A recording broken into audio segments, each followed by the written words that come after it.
guys. You right? Right, yeah, you right?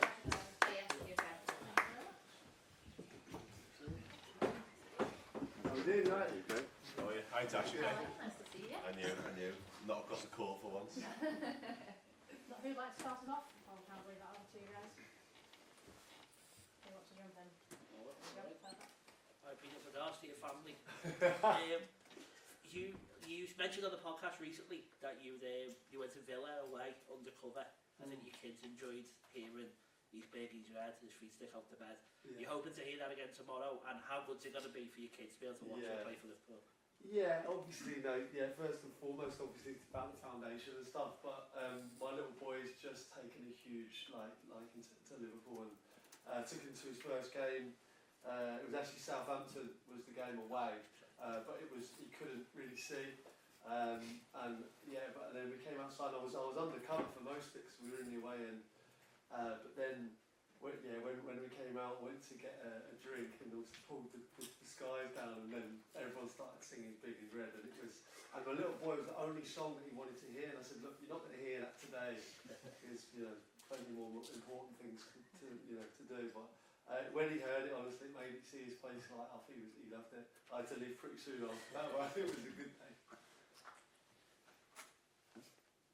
Hi, Cratchy. A source in the room tells me that you forgot your football boots. And Abby's in town in Sports Direct right now trying to get some. Is that true or not? Is this true? No, do you know what happened? I looked at the weather and it was lovely today, and I've only got mould, so I thought if it is heavy rain, which was forecast, I thought, are you? Yeah, I mean most of the current players are, but I'm still a bit old school, and I just thought, just in case. So yeah, she didn't go personally but she sent her mate to Sports Direct. I'm sure there's a pair of boots knocking around here somewhere. Yeah, I'm sure. Well, actually, I know Virgil's agent, and I thought he was the only one that potentially could fit me. But he's 11. And how much are you looking forward to putting that red shirt back on tomorrow? Obviously, old foes in Chelsea. Yeah. Are we going to see a little Gerrard Crouch link up again? Yeah, well, that'd be nice. Obviously, I've got friends in both camps, obviously. But yeah, some of the lads have played with. I think Dirk's playing. I've not seen any of the lads yet, but Dirk, Juicy, Sammy, Stevie as well, obviously. And he carried me, in the three years that I played here. So hopefully we can do the same again tomorrow. Lovely. Tash, you obviously do a lot of work with the foundation and stuff like that. And you obviously really pride yourself in getting involved.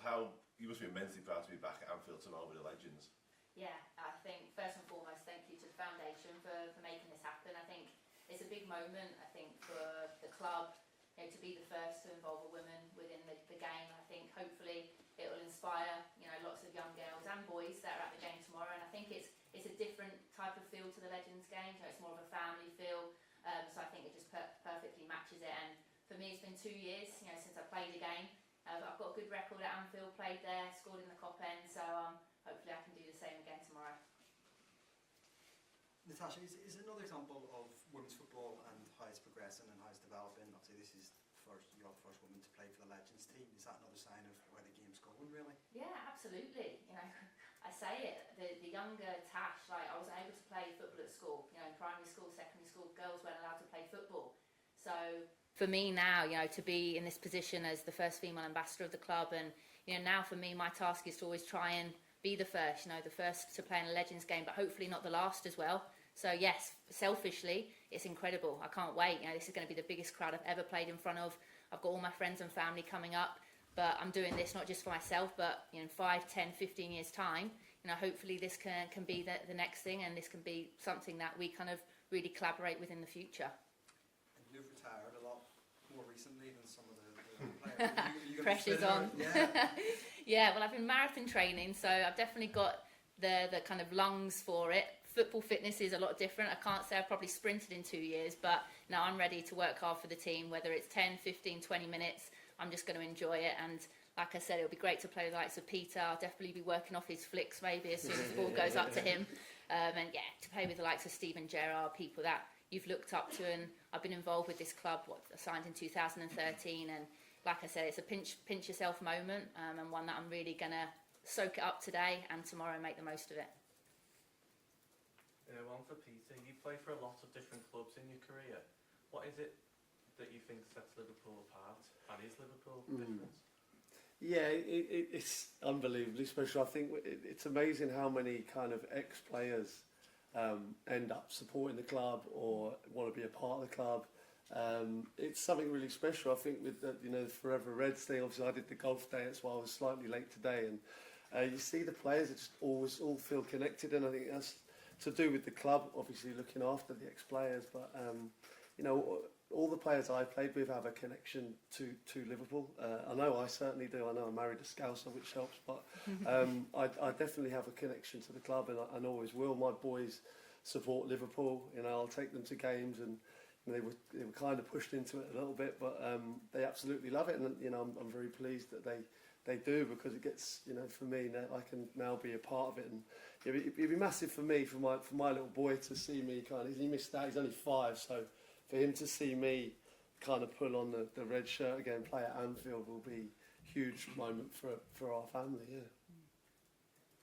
And Crouchy, just one for me as well, please. It was mentioned just how many teams you played for, and I had a little look through not that the stats matter too much in terms of a charity game, but Chelsea, the team that you faced most in your career, you played 33 times against them. 9 goals, 5 assists. Are you looking to build on that tomorrow? I thought it was going to be a hell of a lot worse than that. I'll take that. That's a goal contribution nearly every 2 games. So yeah, God, I know, I'll take that. You know what I mean? I remember certainly when I was at Liverpool, Rafa always he always played me in the big games against Chelsea, and listen, that Chelsea team was a very, very good side, and we were lucky to get the better of them sometimes. But hopefully, I'd love to build on that. I'm glad it was slightly more than I thought it was. Matt, just on the importance of these games, just what impact do these events have for you and everyone working behind the scenes, every year? Yeah, I think it's our biggest event. I think in terms of impact, I think the question you asked about the difference with the clubs, I think the fact that we've got at the moment just over 59,000 tickets sold for tomorrow. I think we stand alone. I think it's us and Man U that run them regularly, but I think it's only ourselves and Real Madrid that sell out regularly. So I know we were talking about Spurs have got a game the next day, and I don't think they're in that unbelievable stadium. I don't think it's at the same level of sales. So I think our supporters are at a different level. I was going down to the cup final last week on the train. I was here, supporters getting on the train as went down, and they were talking about bringing their kids to the Legends game. So I think it's an opportunity for kids that don't always get a chance to come. Tash was saying before the game, it's a different atmosphere. It's a younger audience, but fundamentally every pound we raise goes to support our work, and we know that there's a lot. It's a great place to live and work, but there's a lot of need in our city region. So we're going to use all the money raised this year to support health programs that we deliver and are delivered by others. So I think we can have a massive impact with that. I think people far cleverer than me do the working out of it, but it's for every pound that we raise, we turn it into about 14 quid's worth of social value for our community. So what does that mean? 40 million odd quid we could turn it into. So, but it's hugely important for us, and it's our biggest event of the year. Yeah. Peter, it'll be 20 years this July that you signed for Liverpool. 6 weeks before you signed was the small matter of Liverpool winning the 5th European Cup in Istanbul. Do you remember where you was when you watched the game, and were you aware of any interest at the time? As I seem to remember you scored and ran a bit of a mock against Liverpool at St Mary's early on that season. Yeah, I think that game at St Mary's was one of the reasons I signed. Obviously, because it was Carragher and Hupio, obviously top class centre halves, and I did okay. But yeah, I remember where I was, because I was away with my first England squad, and we were in the US, and it was New York, I think. And obviously the games I had no clue that I'd be signing for the club after. That was one of the greatest European finals we've ever seen. And I was watching it with Joe Cole, and he was praying for AC Milan to win. And he was very pleased at half time. And it was obviously the way it unfolded was absolutely amazing. And then I had no clue at all that I'd have any, be signing. But yeah, obviously I remember my agent calling me and just saying he's sitting down, and it was obviously an incredible thing to happen for me. And it took me a while to get my first goal, but thank God I got it off my back, and ended up thankfully doing okay here, and at least to get invited back to a few games still, so can't have been that bad. You scored against Everton and United in your time so we're made up. It's all right, yeah. Peter, you spoke about the Chelsea rivalry when you signed. For a couple of years, it was really intense. Yeah. Was it almost as intense as United and Everton just for those couple of years? I think so, yeah. I think there was so much with Mourinho and Rafa as well. It felt like there was a real kind of, and they were far ahead of us in the league, really. But it felt there was something special, as you know, there's something special about Liverpool and the European Cup and the Champions League, and it felt like we had that kind of edge over them. Even obviously I didn't play in Luis Garcia's goal, but I played in the lead up to Athens when Daniel Agger scored and then Dirk Kuyt got the win penalty. Just those games were just so special, and it was just the tiny moments that changed the course of history. And it felt like we did have one up on them in the European Cup, but they were ahead of us in the league by far. And you've spoken about your affinity to Liverpool Football Club, but in terms of this game, it's actually to raise money for people of Liverpool and the city of Liverpool. How important is that for you? Obviously, you mentioned your wife's a Scouser, kids are Liverpool fans. How important is that for you as well? Yeah, massive. You know why? Because I've still got lots of friends in and around the city. I'm up here quite a lot. You know, visiting family and friends, and I see the work that's getting done. You know, it's down to the foundation in the city. Yeah, of course. Like most cities now, it needs help in areas, and the work that is done here. It's fantastic for us to play in a match at Anfield again. But obviously the bigger cause is obviously surrounding areas, and obviously they do so much work and all for the good. It's a great fun day out for the fans and for us as players, but obviously the bigger picture is the foundation. Have you spoken to any of the players on either side, I suppose, on Liverpool or Chelsea side? Have you spoken to any of them in the build-up to the game? Yeah, I spoke to a couple. Obviously I was with a few. I was with David James today, Neil Miller, Gary McAllister. John Barnes was at the golf day as well, so obviously spoke to all those. But the only one I spoke to, Joe Cole, he said he wasn't playing. Ashley Cole wasn't playing. But I spoke to Robert Hoof, and obviously I was with him at Stoke, and I just said, please don't start kicking me around. Because, I've seen it firsthand, and he said as long as you don't do anything silly, then you won't get hurt. Can I just ask one, just on the current Liverpool team, Peter, if you don't mind? I just wonder what your thoughts are in the moment about this season and when it's gone, because obviously it's been fantastic for a long time now, but the last maybe 2 weeks or so, there has been obviously last week was a bad week. A couple of people asking a few questions about just where the team are, if they didn't sign it. I just wonder what your thoughts are, just in general, about where the team's at the moment. Yeah, I think it's been an unbelievably successful season. 1 week of football, doesn't determine. I think obviously, of course, it's not been a great week. Obviously Paris Saint-Germain, I think over the course of the 2 legs, even the staunchest Liverpool fan would say they probably deserved it over the course of the 2 games. I was at the Carabao Cup final, and again, it wasn't the Liverpool we've seen this season. But I mean, if you go back to the start of the season, he said you'd have a lead like this and you'd be out of the other competitions. Every Liverpool fan would have bit your arm off. And that's where they are now, and I think we need to take stock of that. I mean, after Jurgen left, the fact that Arne Slot's come in and done what he's done has just been a revelation, and I think everyone needs to be a bit calm about it and look at it in the positive way it should be. Just finally for me, Matt, you mentioned earlier on sort of some of the initiatives you've got going on. You had the 5-year plan come out recently as well. If you could tell us a bit more about what sort of the plans are and what the hopes are for the next few years. Yeah, so we sort of spent the last 5 years sort of getting at it really and doing more, and we probably went at everything. So what we want to try and do now is focus, because I think there's a challenge when there's lots of need and you can see you can help. You try and do loads of things okay. So we're going to try and focus and do more of where we can have most impact. So we're focusing on health, learning and employment, because we think they're 3 areas where we can move the dial a little bit. Our 5-year strategy is quite ambitious. We worked with just under 130,000 people last year. That was us delivering that and funding others to do.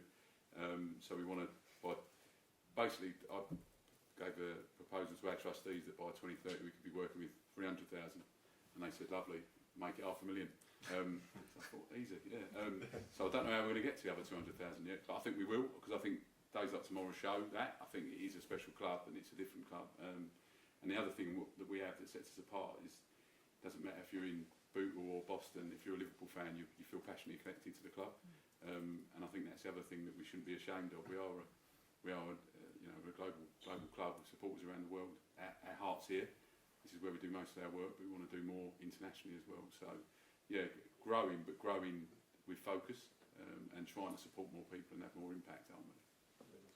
Tash, as well, you mentioned earlier on it's going to be the biggest crowd you ever played in front of. Obviously, giving back and the foundation work is remarkable. But for you, selfishly and personally, walking out tomorrow, being involved in any capacity, that's going to be remarkable. What are you most looking forward to? Scoring. No. No.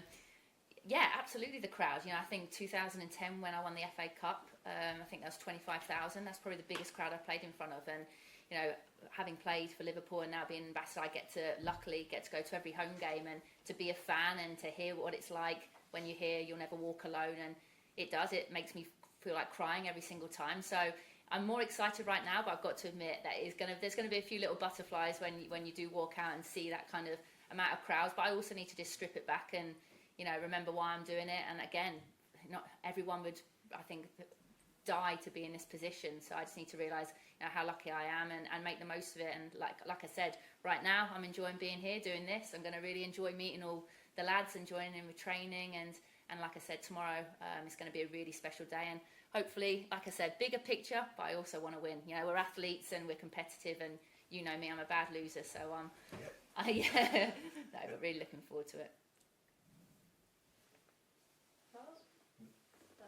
Cool. Thank you. Can we get a shot of the three of you together there on stage, please? Yep. Still, stand underneath the foundation logo. There we go. I like the position there. Just step out. It's all journalists there. Oh, sorry, excuse me. I might have this down to the side to see. Tash, you go level there on the foundation. Yeah. Just come out to your left a little bit. Okay. Yeah. Okay. Bring your shoulders together, guys. You do that, I'm Peter. That's great. Excellent. Target us now, just the two players together, please. Cool. If we can. Sorry, Matt. It's all right. And I know. a little bit further. Apologies. Yeah, there we go. That's great. Excellent.